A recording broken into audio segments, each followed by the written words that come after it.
Hello, this is Cassie Hartstrong, and I am using a Tobii Dynavox i13, which is accessed through my eyes, and I'm going to show you how to calibrate and check your eye gaze. So first of all, I am going to get out of here.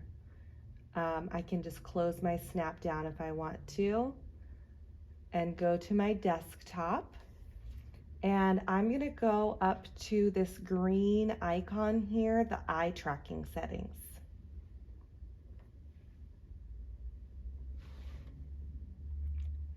And it will open up here, and this little box will show me where my eyes are, and I want to be right in the middle as I can, right in the green.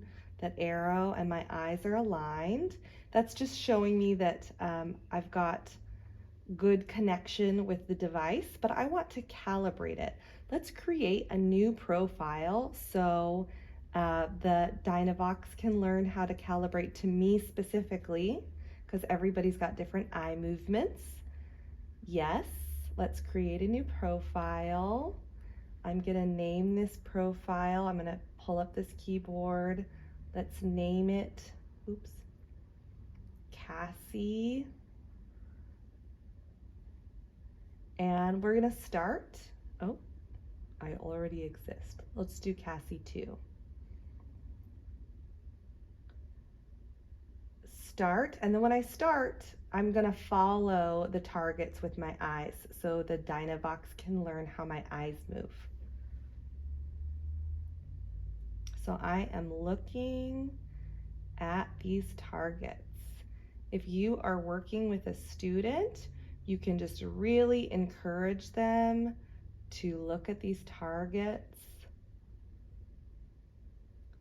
so we are sure that they are being able to access the device as much as possible and as easily as possible. So I'm just following and tracking with my eyes, and look, it says that I did great. I did just good with that corner one, but I did great with the rest of them. So I'm going to close that down. I used my eyeballs to close it down.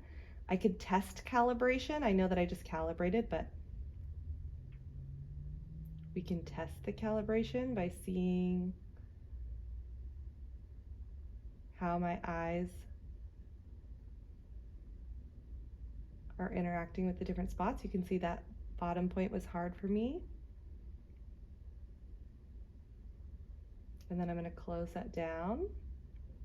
Okay, so I also, and I'm just going to pause this really quick. I should be able to pause by swiping up, but it's not set up that way.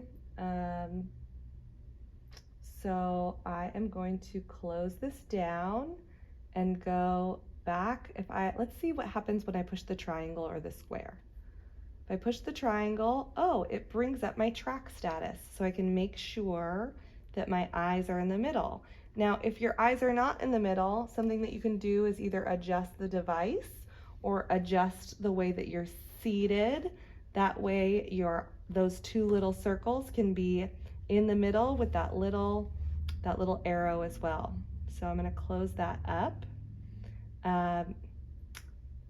And if you touch the triangle or the square and your eye tracker is not coming up, you can modify that by going into hardware settings.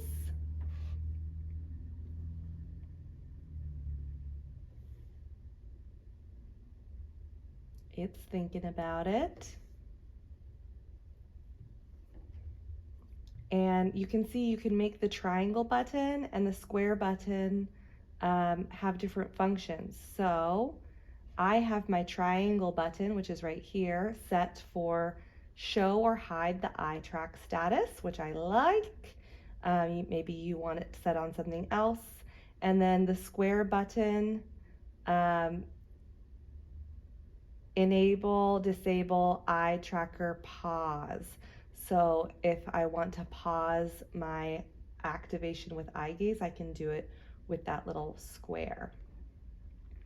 Okay, so that's how I want it to be. I'm gonna jump back into my TD Snap.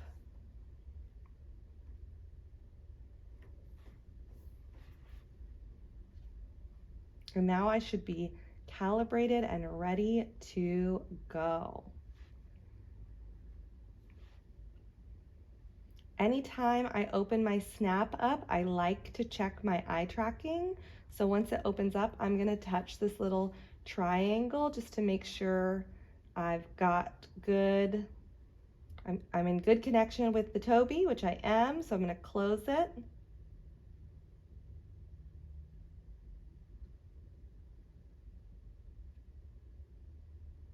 I like it. It seems like my volume is down. I like it.